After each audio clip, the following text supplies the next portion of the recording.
నమస్తే, నేను మీ వరప్రసాద్. మీరు చూస్తున్నారు తెలుగు లా పాయింట్స్. భారతీయ న్యాయ సంహితలోని సెక్షన్ 12 ఈ విధంగా చెప్తుంది. పోలీస్ రిమాండ్ అంటే మీరు ఏదైనా ఒక నేరం చేశారు అని పోలీసుల దగ్గర రుజువైన తర్వాత మిమ్మల్ని రిమాండ్లో ఉంచడం అయితే జరుగుతుంది. దానికి 14 రోజులు మాత్రమే మిమ్మల్ని రిమాండ్లో ఉంచాలి, వ్యక్తిగత కక్షలకు, వ్యక్తిగత ఉద్దేశాలకు. కానీ మిమ్మల్ని నెలలు తరబడి, సంవత్సరాలు తరబడి జైల్లో ఉంచాలి లేదా రిమాండ్లో ఉంచాలి అని అయితే మాత్రం వాళ్ళైతే మీకు చెప్పకూడదు.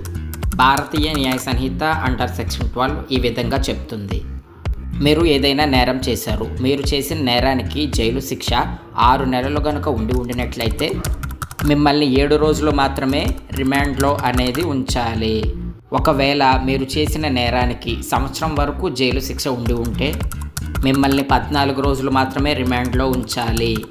ఈ 14 రోజుల్లో మీకు చేసిన నేరోపాలని మీరు కోర్టులో నిరూపించుకోవాల్సి ఉంటుంది.